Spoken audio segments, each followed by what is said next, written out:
Welcome to Wars and Wisdom, a series designed to educate, provoke insight and inspire a deeper understanding and perspective. Now here's your host, Sam. Welcome to Wars and Wisdom. My name's Sam, and I'm going to be the host of this series. Now, probably by first glance, you're thinking that this series is going to be me talking about stories of the war and the wisdom that I have possibly acquired. You're not wrong in that. However, when I talk about the wars, I'm talking about the wars that I have personally fought in my own mind, have fought in my own life, have fought with people against, and situations that I have gained incredible wisdom from. I realized not long ago that there are a lot of situations that I've gone through in my life that, quote unquote, are not normal, that a lot of people have not necessarily experienced and gone through and had to work through and heal from. And in turn, it's given me a lot of insight and a lot of perspective. Over time, a lot of people have come to me when they have had issues, when they wanted advice, when they wanted to see things from a different perspective. And I realized that because I had been through all the things that I had, I was able to give that. And we finally got to a place where we thought, oh, actually, that might actually be really helpful for people, especially at a time when healthcare costs are extremely expensive. Therapy is extremely expensive.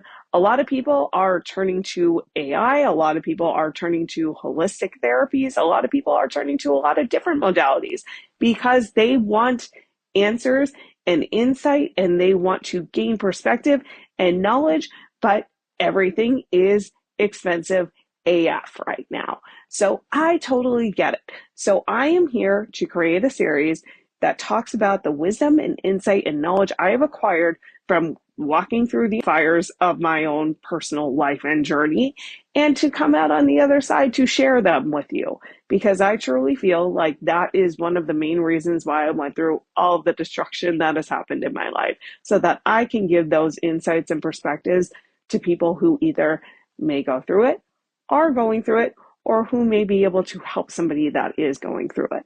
So a little bit about me so we can get a little bit more acquainted with one another. My name's Sam. I'm a spiritual life coach. I'm an aura reader. I have a background working in mental health and eating disorders. I used to be an esthetician working in the skincare industry. I'm a creator. I'm a writer. I'm an author. I'm an inventor. I do a lot of things. I love creative shit. I'm a lover of interior design.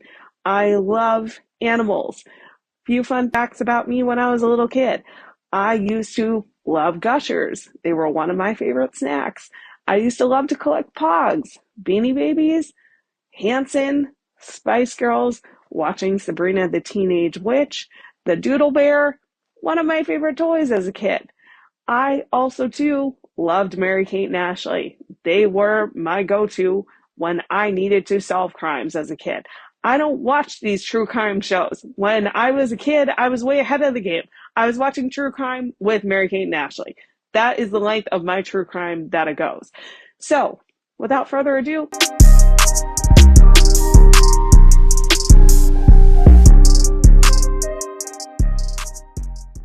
welcome back to Wars and Wisdom. On today's series, I wanted to talk about being in your feels and why this is so important. So when I talk about being in your feels, I'm talking about your feelings. And this can be really hard for people if they are trying to suppress their emotions, if they're trying to mask them, if they're trying to hide them. This is often where addictions come into play because people are trying to subside their emotions. They're trying to not feel what their body is trying to tell them. But there is a lot of knowledge and wisdom that comes from feeling your feelings. There is a lot of release that happens. If you've ever heard or read The Body Keeps Score, this is talking about how trauma can be trapped in our bodies and how we can start to feel certain things over time if they are not properly released.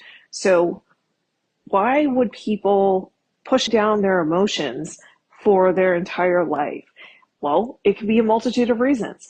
Perhaps that they were in situations where they had people that told them that they shouldn't be feeling what they felt. So they learned from a young age, okay, well, that's bad. I shouldn't be feeling these feelings. Perhaps they were with other people who had differing opinions, and it made them question why they felt so strongly about certain things. Perhaps it's a survival mechanism of not being outwardly open with their feelings. I think about a lot of the times, like men in particular, are not very expressive with their feelings because of trying to portray this tough persona and bottling up emotions and not expressing them. And I think about how so many women also too have been told that they're too emotional, they're too this, they're too that, when you have every right to feel exactly what you want to feel on an emotional level. And if something is making you feel very strongly, pay attention to that. Don't invalidate yourself, because essentially what you are doing to yourself when you start to feel very strongly about something, say somebody says something to you that it really, really hurts you and upsets you, and you immediately start to feel that anger. And then all of a sudden you're like, I really shouldn't feel this anger. I really shouldn't feel like that. That is minimizing to yourself what your body's trying to tell you. If you feel strongly about something, that is your body, rest assured, trying to tell you something's not right. Something got triggered. We need to figure this out, and we need to dive a little bit deeper here in order to make sense of it, in order to process it, in order to release it. And that is when you no longer have that trauma stored in your body. That is when you could start to make sense and comprehend what is happening. That is when you can start to heal certain things that may need healing that you didn't even realize. So that's why there is so much wisdom and knowledge with being able to go through the process of feeling your feelings. Now, I understand solely of when you may not necessarily want to feel certain things. Perhaps a traumatic event happened and you do not want to process it. That is completely valid. There are a lot of different things that I have seen over the years working in mental health where people are just not ready to face certain things. Everybody moves at their own pace. And if you are not ready to face head on an emotion that you're feeling, pay attention to that, because that is also too, maybe your body's saying, hey, now's not the time to work on this. We can come back at it at a later date. And I know that it sounds cliche, but I absolutely think that the universe will only let you process what your body feels safe enough to handle at that time. And if something is coming up, this is why when people say like, oh, I've been doing so good with, X, Y, and Z, my mental health, and then all of a sudden this like random thing that I haven't thought about for years just all of a sudden popped up, and I have no idea why, what possibly triggered it to come up, but now I'm kind of just left thinking like, how do I work with this? Like, I feel like I'm backsliding, when in fact you're not backsliding. It's your body signaling to you, hey, you know what? You're actually doing really well. And there's this thing that we tried to work on a few years ago and we just weren't ready to face it. But now I think we're ready. Like, are we ready to face it head on? Are we ready to address it? That's actually progress. And people don't realize that, often thinking that they're backsliding when actually you're moving up the ladder if that's happening to you. But this is so important because if you do not process certain emotions that have lied dormant inside for very long, if you've always just bottled up what you have felt, this can manifest in the body as illness. This can manifest as certain symptoms. And you ever hear of the people who go to the doctors for whatever symptom they have been feeling, only to find out, oh, there's nothing actually wrong. But they know for sure that there is something wrong because they have an ache, they have a pain, or just something's not right. But all of the tests reveal, hey, there's nothing there. More than likely, it's on an emotional level that it's manifesting in the body. And that's when it's good to take a hard look at, what are my stress levels like? Is there stuff that's going on that's causing me anxiety that this is possibly tied to? So this is why, again, not just for the physical reasons, but why it's so important to validate what you're feeling, try to work through it without suppressing or numbing it, and make sense of it so that you can release it and no longer hold on to it. And I'll admit, this was absolutely not something easy for me to do, as somebody who was, quote unquote, my entire life always deemed as sensitive, or you are, you take things too personally, when in actuality, no, I felt what I felt for a reason. And my emotions that I was feeling at that time, whatever it was that I was going through, were completely valid. Looking back on all of the times that I was told those things, it was more than likely due to the person who was telling me that. And trust me, this is not an easy thing to do by any means. I'm not trying to sugarcoat and say, oh, hey, this is really easy. As somebody who my entire life I have been deemed as too sensitive to this, to that, or I take things too personal. No, because 9 times out of 10, the people that were telling me that were the people who can dish out comments and dish out opinions. But when actuality, when the same comments or opinions were reflected back onto them, their ego couldn't take it and they wouldn't be able to withstand the emotions. So pay attention to that. If anybody really deems you as like too emotional, too sensitive, anything of that nature, I'm laughing because the amount of times that has happened with people in my life that were so easy to dish out things, but when it came back to them receiving that same stuff back, oh my gosh, their ego couldn't handle it. By any means, their ego could not handle it.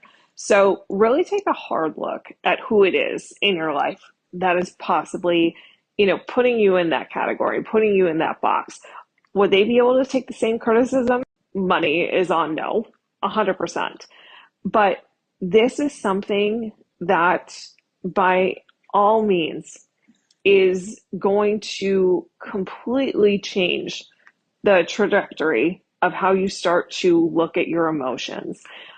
Anytime that I feel something now, whether it is anger, frustration, sadness, anything that would have the connotation of like a negative feeling, I get so curious about it. And I validate the hell out of it. I let myself feel exactly what I need to feel. And I don't ask for anybody's opinion on it. I work through it myself. And when I do that, oh my gosh, the amount of insight that I get from doing that. Because sometimes you just need to let the emotion out. You need to feel it. You need to process it. And then once you settle down a little bit, then you're able to reflect back on it. Why is it that angered me so bad? What was it that hurt me so bad about that person's comment?